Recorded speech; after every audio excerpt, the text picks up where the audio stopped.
Hello po mga kabayan, mga kalingap, mga kabisnes kapapi, magandang buhay po, Analisa Reality Vlog. Ngayon ho is hindi naman ho ito totally reaction. Mayroon lang po akong i-congratulate na isang kalingap angel. Pero bago yun, tumayo subscribers, silent viewers, commenters, nagla-like, nag-share, mga hindi po nag-skip ng ads sa aking mga ginagawang reaction. Salamat po sa suporta ninyo. Support po natin syempre sila Kuya Bar Santos Matubang, Ate Edna Vlogs, Kalingap Rab, Chakta PM Matubang, Kabisnes Official, Mrs. KB Official, Papa Dins TV, Kabisnes Family, mga kasamahan ko pong reactors dito sa Kalingap at sa Karepa, mga Kalingap partners, support po natin and mga kagwangs. So yun po, sino ho ba ang deserve ng congratulations? Pero syempre po, walang iba kundi ang ating nag-iisang Kalingap, Diwata. Yan, si Joy Diwata. Saan ba siya? Ano bang nangyari kay Joy?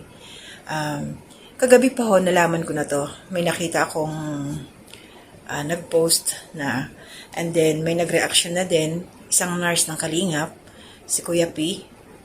Ayan.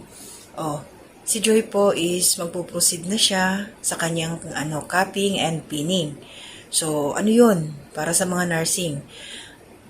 So, allowed na siya eh. Nakapasa si Joy, magsusuot na siya ng sombrerong puti sa kanyang ulo at makapag-practice na siya. Kumbaga, pwede na siya maka-duty sa ospital, yung parang ganon. Then, meron na siyang name tag. Pero ano yun, mahirap yun kasi sa pagkakaalam ko, no, pag hindi nila naipasa yung exam, it's either written or talagang actual, edi-demo, kung paano yung mga napag-aralan nila sa theory. Pag hindi yun naipasa, hindi ka makapag-proceed dito sa capping and pinning. Kailangan maipasa mo yun. So, congrats kay Joy. Sa kabila nung mga nangyari, mga sakit sa ulo, nakapasa siya. Hindi siya nagpa-distract. Talagang finocus niya yung kanyang sarili sa kanyang pag-aaral. At syempre, sino yung unang matutuwa dito? Una, syempre, si Joy, yung pamilya niya, at ang kanyang mga sponsors sa kanyang pag-aaral, yung mga nagbibigay sa kanya para pang-upa sa boarding house, allowances, pambayad sa sa tuition niya, sila Kalingap Rab, higit sa lahat, ito sila Kuya Bal. Siyempre masaya yan for Joy. Hindi na sayang. Although second year pa lang siya, so tuloy-tuloy na yan. Diretso lang Joy, huwag kang hayaan mo lang kung may mga nababasa kang, sabi nga nila, ang dami daw nagagalit kay Joy. Bakit kayo nagagalit kay Joy? Ano bang ginawa sa inyo ng bata? Nababasa ko yun sa mga comment. Nagagalit kayo dahil nag-smile siya, imbis na mainis sa mga bashing ninyo. Pero, natatawa na lang ako Kasi nga hindi niya pinapatulan, kaya marami nagagalit.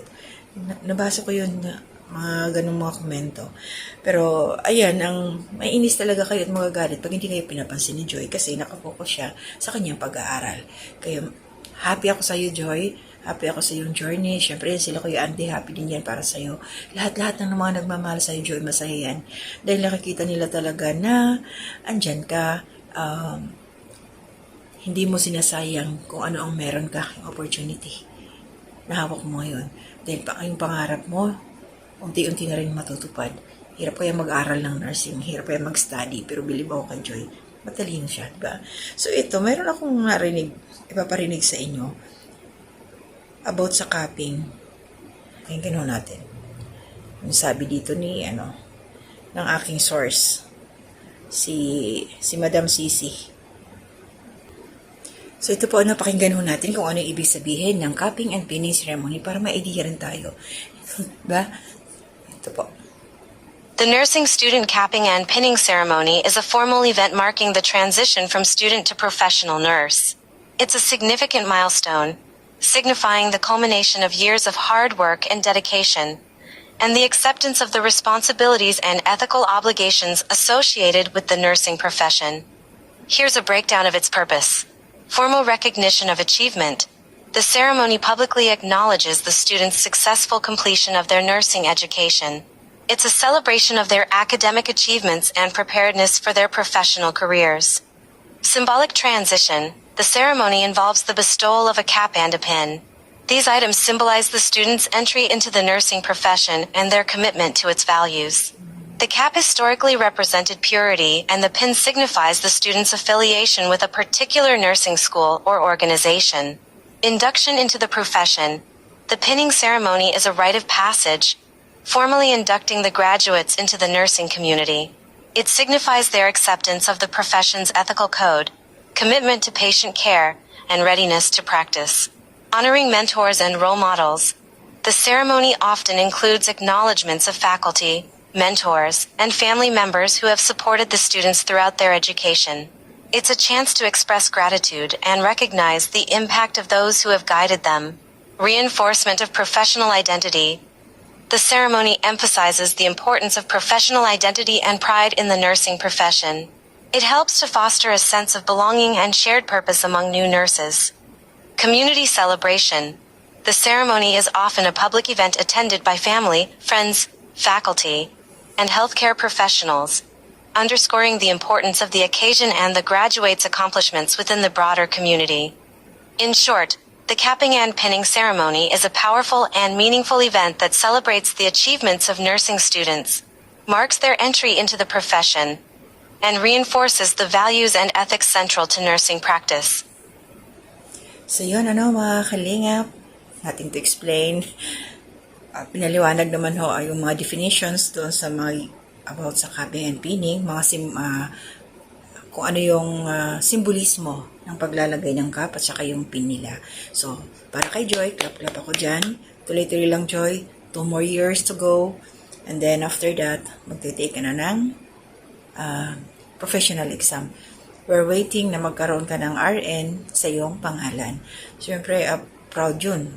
Kumbaga, darating yung time, meron ng nurse ang kalingap na pinatapos from the sponsors, kila Kuya Bal.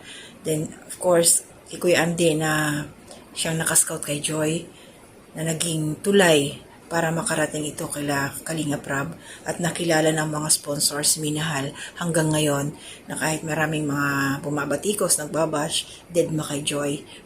Tama yan, dahil kumbaga wala naman silang ambag sa buhay mo, Joy, yung mga bashing na yan, yung mga bashers na yan, hayaan mo lang sila. Go para sa kagaganda ng buhay mo at ng iyong pamilya, at lalo kay Nanay Imelda, sa nanay mo. Diba? Laban lang, Joy. So yun lang, maraming salamat.